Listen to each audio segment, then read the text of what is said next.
Welcome to this week's live session for Digital Film Lighting 1. I'm your host, Professor Michael Walsh. I'll be your instructor for this next 4-week period, and I'm looking forward to working with each of you to help build your technical skills in the areas of motion picture lighting, specifically basic electricity, three-point lighting, and your powers of observation based on your knowledge of three-point lighting to analyze and determine lighting setups from source material and current motion pictures trending in the marketplace. We'll have discussions based on your skill building exercises, and we'll have projects that reflect each stage of your development by having you demonstrate the basic concepts discussed in class and delivering them in the form of a short video clip of 3 to 4 minutes each week as a way to gauge your progress. So let's get started. I'll give you a brief course overview. There are documents that you can consider from the LMS that will explain these things. There is a vital safety notice here in the Getting Started section. Folks, don't wait till week 4 to do your Getting Started activities. Many of these, particularly the vital safety notice, are there for you to complete prior to engagement in coursework in this class. So doing it in week 4 doesn't really help you much if there was something in it that you needed to know for week 1, specifically textbook information, how to log on to Safari, supplementary YouTube discussions and tutorials that are here for your use. How to get support in the event that you have difficulties with your tech package or your computer software beyond the scope of this class. A community discussion board, a Kickstarter video on how to set up your lighting kit, and other valuable information. So please just go through these, give them the attention that they're due. Check them off. It's easy. It's not going to be very time consuming, and you can get that out of the way for week 1. I do want to remind you, and you've probably been warned by each of your professors at this point, that there are new class attendance criteria in place for students, particularly those who are likely to request non-participation withdrawal from courses. You do need to demonstrate minimal academic participation each of the 4 weeks of this class, and that involves at the very minimum doing your read-in views for the week and doing all of your getting started activities. If you haven't done those things and you have allowed your coursework to slide for as fewer as 2 weeks, you can be put on a form of academic probation where you'll be contacted by a representative of the Student Guidance Administration at LA Film School to determine whether or not your further participation in the program is warranted. This is in an effort to crack down on some of the absentee student involvement that we have experienced in the program. We want to be able to focus our attention and time on those who are determined to participate and who are demonstrating minimum and proper academic participation and consideration for their instructors and for the coursework, and in their best and personal behalf. We want to give those folks who are given it a genuine effort all the time that they require to do these things. So please please give that the respect that it's warranted. Week 1 is going to start off with the basic electricity and three-point lighting discussions from your read-in view. There is a project at the end of week 1 called Distribution and Shooting on Location. Just briefly, that project is pretty simple. It involves going to the source of your available power in the home or facility where you'll be doing your shooting for your projects and doing a cursory examination of the power available, where it is allocated from, and what the circuit protection measures are in place.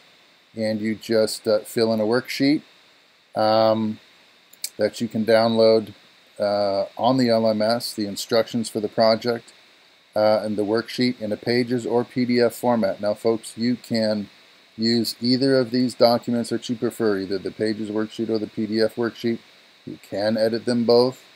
You do have Adobe professional products on your laptop, and you do have the ability to edit the PDFs that we offer to you when it's a worksheet, so you can add photographs and other information on your worksheet. For this project, you will need to provide photographs of your breaker panel in your house or facility. You'll need to do a circuit diagram, which I prefer you to do with something like Hollywood Shot Designer or Google SketchUp or some form of technical drawing application, whichever one that you prefer and may already be using, rather than hand drawings. If I get hand drawings in week 1, I will take them, but we will have to have a discussion about how you'll proceed using some form of software so that your submissions are neat, legible, and demonstrate the appropriate professionalism. That's something that will be required of you in the field, so we might as well get used to doing it here. It's not terribly difficult, and it involves about as much work as it does to draw it out by hand, so we might as well start using software as soon as we can. I have a video here for you to look at, Ohm's Law Simplified. Take a look at that. There's also some stuff in the additional materials section, and of course your reading view is going to cover many of these topics. X out of this page really quick and go to your reading view on electricity. And here in this course, we're using textbooks out of the Safari program, so you have all the information necessary to do your reading views from Lighting for Digital Video and Television by John Jackman. That's where you're going to learn about your volts, amps, and watts. You also have a couple of things to read on three-point lighting as well. We have Focus on Lighting Photos by Phil Hunter and Robin Reed, Chapter 6, and we have Medieval Mayhem as a quick article that I thought you guys would enjoy, talking about the production of a sword and sorcery TV series in the UK, similar to Game of Thrones, and a little bit behind the scenes. There's also a quick video lecture here on the inspiration for lighting aesthetics. This is based on your three-point lighting exercises.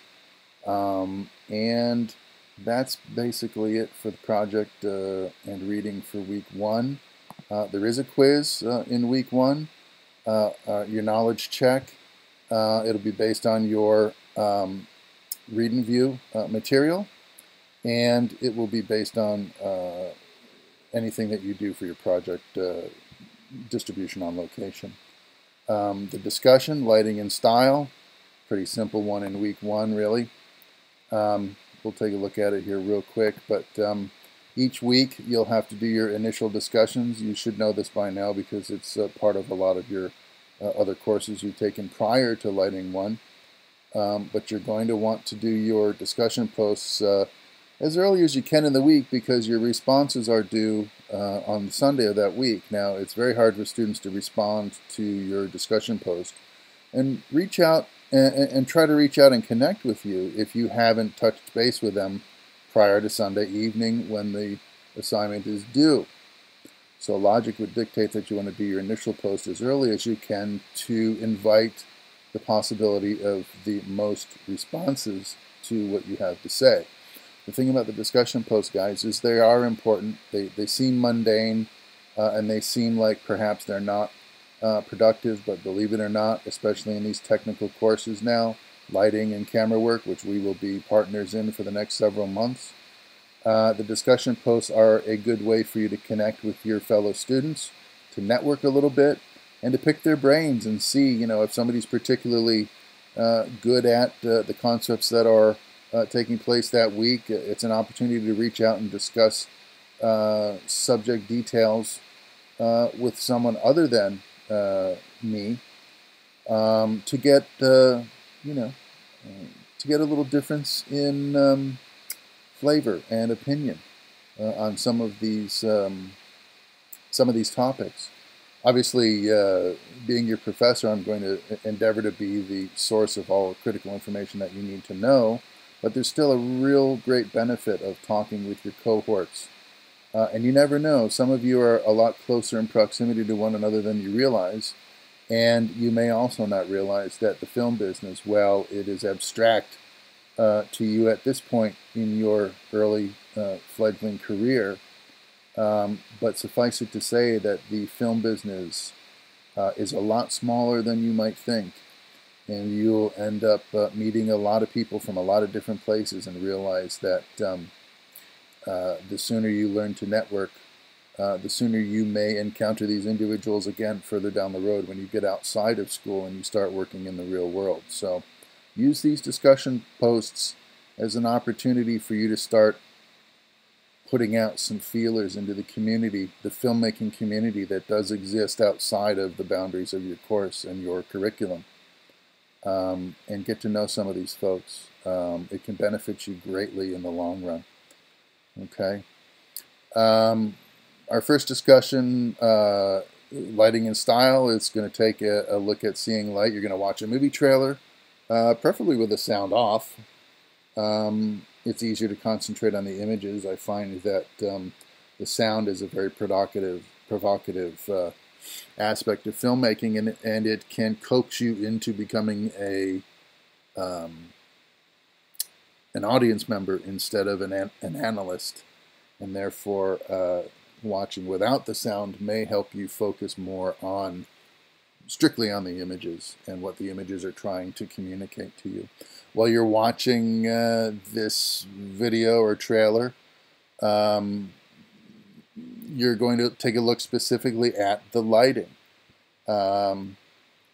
Take a screen capture from your favorite scene, shot in your favorite scene, and try to analyze what you see. Try to reason out what kind of lighting is being used, whether it's practicals from the set or whether it's conventional motion picture lighting that was supplied in addition to the ambience. Is it night lighting, day lighting? Is the, what direction is the lighting coming from, and what qualities does it possess? Is it hard light? Is it soft light? Is it light that's been gelled to give it a color tint, or a high contrast or a low contrast? Just as an observer and strictly as an analyst, try to describe what you see and break it down. You don't have to be an expert in this, and you aren't necessarily responsible for all of the technical terms that you could use in an analysis, given ample time to prepare. But since this is week 1 and we're just getting started, I just kind of want to know where you stand in terms of perceiving lighting at all, and whether or not you have any particular sensitivity to its quality, and possibly what it can do for you. So your instructions to download the discussion post are here. That's basically the format for the whole month, folks. So you'll just see that each month it's kind of a similar format. That's so it can be a little bit predictable for you in case you have a day job, or in case you need a little help sticking to a schedule. We try to keep this as streamlined as possible. But you can always reach out to me. There is a syllabus posted in your Getting Started activities. It's point 2 in week 1, and you can go there and find my office hours and all of my contact information. And I do look forward to your questions. So if you have them, please feel free to reach out to me. Email through the LMS is best.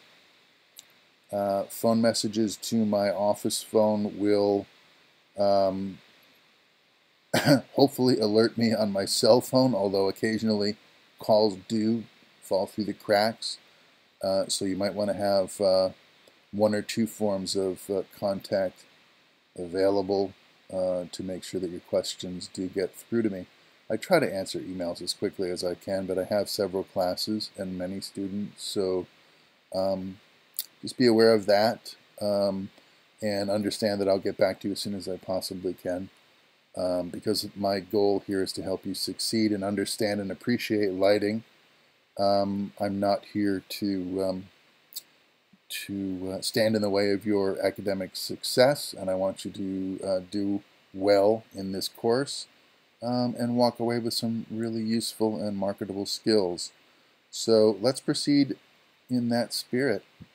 And if you do have any questions, reach out to me. I'll be happy to discuss anything with you that you care to bring to the table. I do have a considerable amount of industry experience. You can check out my bio under Welcome.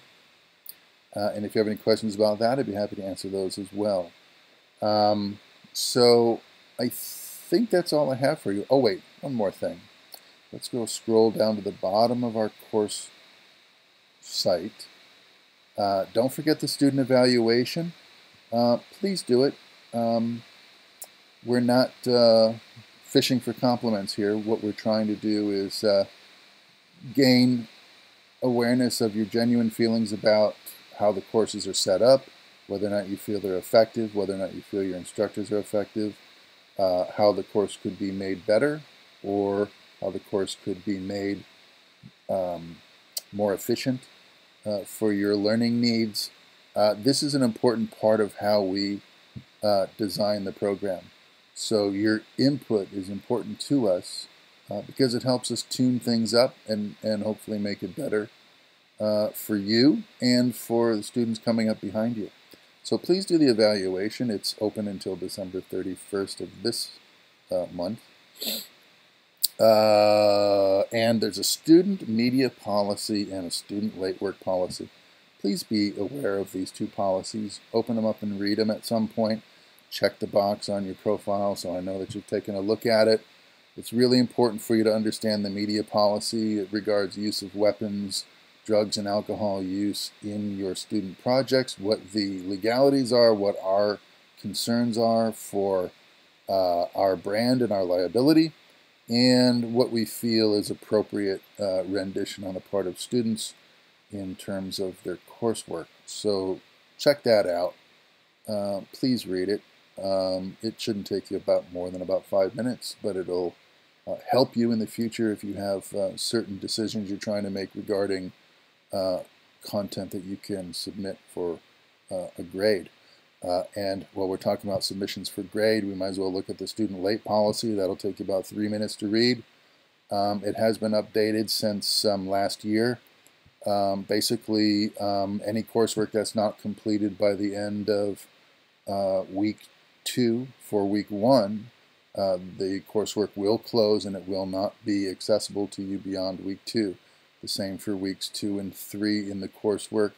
No work from week 2 will be accepted after the end of week 3, and of course no work will be accepted after the conclusion of week 4.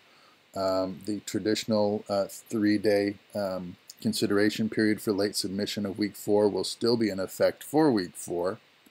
But if week 4 rolls around and you haven't done any of your week 1 work, week 4 or the late period following week 4 is not the time to submit it. It will not be accepted.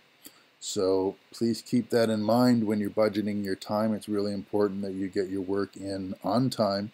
You do suffer late penalties for work that is late, 10 points per day beyond the due date, for a maximum of 30 points. However, the resulting grade of 70 is the highest you can get, provided you have submitted a perfect project. If you submit a project that has technical errors or any other marginality, points will be deducted as usual for those infractions, and the late penalty will be assessed. And you can probably imagine that the weight of that lateness becomes very apparent. So please keep that in mind when you're submitting your coursework. Try to do your work as early in the week as you can, and reach out to me if you have problems or questions, because, folks, Sunday night is not the time to start asking critical questions about how to perform your project, which is due at midnight on Sunday night. So, and bear in mind that, you know, I am your professor, and I am available to you as often as I can make myself available to you, but Sunday night is just not demonstrating professional courtesy or realistic academic responsibility. So try to start your work as soon as you can, so that we can address issues and questions and do it in time for you to submit a better project for a better grade. I mean, that's the goal. So let's work together on this. Let's be partners. Let's not make this a grind. I want to help. I want to help you succeed, and I'll do as much as I can, but I also require your dedication and some indication from you that you're in this for the long haul, because, you know, let's face it, you're not asking to be an accountant or a bus driver. You're asking to be in the film business, and the film business is very competitive. It can be prestigious, it can be lucrative, and you can bet that everybody who is jockeying for position to be involved is going to do whatever they can to gain access. And you got to be that person who's willing to give that 110%, or you may be left behind. All right, so that's it. Thanks for your time and your attention. I appreciate it. This is the end of week 1's live session for digital filmmaking lighting 1. I look forward to working with each of you this month, and welcome to Digital Film Lighting 1. Take care.